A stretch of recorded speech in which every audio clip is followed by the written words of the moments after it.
क्या आप पर भी बहुत ज़्यादा कर्ज़ हो चुका है, आप चाह कर भी कर्ज़ उतार नहीं पा रहे हैं, या फिर आपको ऐसा लगता है कि कर्ज़ा इतना ज़्यादा है कि एक कर्ज़ को चुकाने के लिए आपको दूसरा कर्ज़ लेना पड़ रहा है या फिर आपको सॉरी मेरा गला थोड़ा ख़राब है, फिर भी मैं कोशिश कर रही हूँ कि आप तक आवाज़ सही से पहुँचे।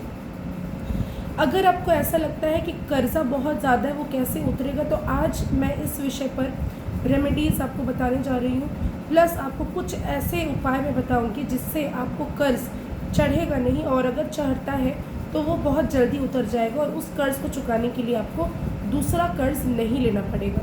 जी हाँ, नमस्कार, मैं एस्ट्रो पूर्णिमा आप सभी का स्वागत करती हूँ आपके और मेरे दोनों के यूट्यूब चैनल पर। तो ये चीज़ आप जान लीजिए, किसी भी चीज़ को, चाहे वो एक छोटा सा पेन ही क्यों ना हो, इसे अगर बहुत देर तक, थोड़ी देर के लिए अगर आपको पकड़ना है तो इट्स ओके।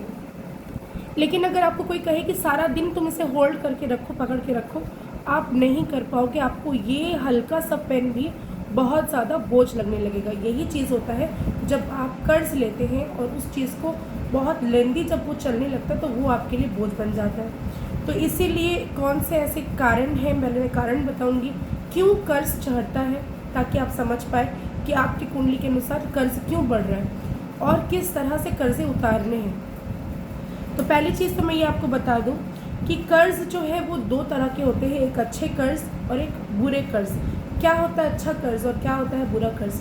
तो अच्छा कर्ज जो है, जैसे मान लीजिए आप अगर अपने घर के लिए लोन आपने लिया, आपके घर को बनाने के लिए लिया, तो ये हो गया अच्छा कर्ज। आपने एडुकेशन के लिए लोन लिया, आपको पता है कि बच्चा पढ़ेगा, पढ़कर उसको रिटर्न करने लायक उसको नौकरी मिल जाएगी, वो उसको चुका पाएगा, ये हो गया अच्छा कर्ज।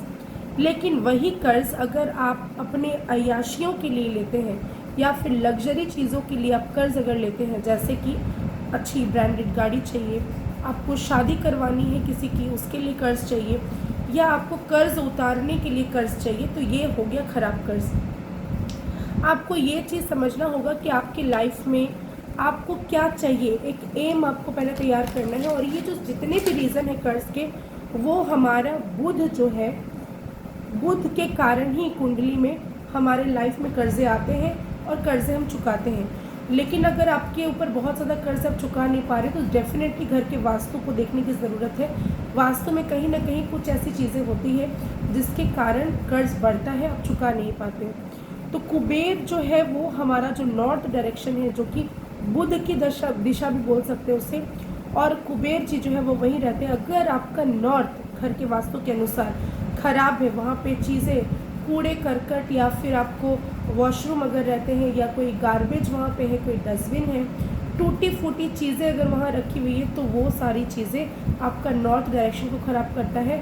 धन संचय नहीं कर पाएंगे आप, ये नॉर्थ डायरेक्शन को ख़राब करता है। इसके अलावा तुलसी का पौधा अगर आपके घर पर नहीं टिकता, हमेशा मुरझाया रहता है, आपको ये समझना है कि आपका बुध जो है वो खराब है, जिसके कारण ये प्रॉब्लम हो रही है। सीढ़ी के नीचे अगर आप कबाड़ जमा करके रखते हैं, या फिर आपको ऐसा लगता है कि वहाँ पे कोई, अगर आपने टॉयलेट रख लिया, या वो बहुत सारी चीज़ें स्टोर करके आप बहुत दिन तक रखते हैं, ये सारी चीज़ें आप अपने बुध को ख़राब करते हैं। कुंडली से जो चौथा घर होता है वो है हमारा, एक्चुअली में जो ग्रीन जो कलर है, अगर आप मान लीजिए कि हरा रंग, अगर आपका बुध खराब है और हरे रंग को अपने चौथे घर के हिसाब से अगर अपने वास्तु में आपने अपने घर पे रंगवा लिया, तो ये आपको गलत रिजल्ट ही देगा। पश्चिम दिशा जो होती है वो इनकम की दिशा होती है। सूर्य अस्त जहाँ पर होता है, अगर पश्चिम की दिशा भी खराब रहती है तो ये जान लीजिए कि आपका बुध जो है वो खराब है। लाइफ में इनकम, सोर्स ऑफ इनकम आपका बढ़ेगा नहीं और आप उसी में उलझ कर रह जाओगे। इसीलिए घर के पश्चिम दिशा को भी आपको सही करने की आवश्यकता है, ताकि आप कर्ज से मुक्ति पा सको। इसके अलावा आपके पर्दे अगर नॉर्थ डायरेक्शन में बहुत ज़्यादा रेड का यूज़ किया है तो बिल्कुल नहीं करना चाहिए ये चीज़। इसके अलावा आप अपने पश्चिम को अगर आप ख़राब कर रहे हैं, अगर आपका पश्चिम में ऑरेंज कलर है तो बिल्कुल नहीं होना चाहिए, पीली रंग नहीं होनी चाहिए, गोल्डन कलर नहीं होना चाहिए, इससे आपका पश्चिम खराब होता है। इवन आपके घर का जो छत है, छत पर अगर उत्तर दिशा में या फिर पश्चिम दिशा में बहुत दिनों से कोई कबाड़ जमा करके आपने रखी है, जैसे आपका पुराने रंग के डिब्बे हो गए, इलेक्ट्रॉनिक्स का काम हुआ, घर पर सारे जितने जो बची हुई चीज़ें वो आपने रख दिए, या बहुत सारी चीज़ें काम होने के बाद हम स्टोर करके रख देते हैं कि कभी ना कभी ये यूज़ होना है, ये कहकर हम उसको बंद कर कर के अपनी दिशाओं में रख देते हैं। और ये जो होता है थोड़े से पैसे बचाने के लिए न जाने आप कितने रुपए, कितनी चीज़ें, कितनी अपॉर्चुनिटीज़ वेस्ट करते हैं। हटाइए वो सारी चीज़ें, क्योंकि ये फिर आपके पास अगर पैसा आ जाएगा तो आप फिर से कर पाओगे। और कई समय ऐसा होता है कि चीज़ें रखी ही रह जाती हैं सालों पर साल, उसे लोग खोल कर देखते तक नहीं और वो वहीं रह जाती है। ये चीज़ें आपको नहीं करनी है। दूसरी जो दिशा है वो है नॉर्थ वेस्ट। नॉर्थ वेस्ट जहाँ पर जो दिशा है वहाँ लेन देन की दिशा है। वो आपको कहीं किसी को पैसे देने हैं, सही टाइम पर आप नहीं दे पा रहे, चेक किसी से लेना है, आपको सही समय पर नहीं मिल पा रहा है, आपको वहाँ पर ब्लैक एंड वाइट कलर बिल्कुल अवॉइड करना चाहिए।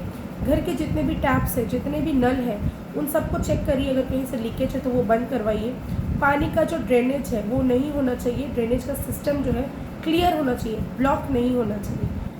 मनी मैटर जितने भी आपके हैं आप देखिए, कहीं आपकी वैसे तो मनी मैटर्स क्लियर तो है, अगर नहीं है तो इन सारी चीज़ों को देखना आवश्यक है। जन्म कुंडली में 3 ऐसी राशियाँ जो वृष राशि, कन्या राशि, मकर राशि जिस जगह पर है वहाँ पे उसके हिसाब से अकॉर्डिंगली आप अगर अपना बर्थ चार्ट के अनुसार अगर आप रेमेडीज़ करते हैं तो ये बहुत जल्दी फ़ायदा करता है। लेकिन अब मैं बात करूँगी कुछ कॉमन रेमेडीज़ की कि क्या ऐसा चीज़ करें कि कर्ज़े जो है वो जल्दी उतरे और दोबारा चढ़े ना।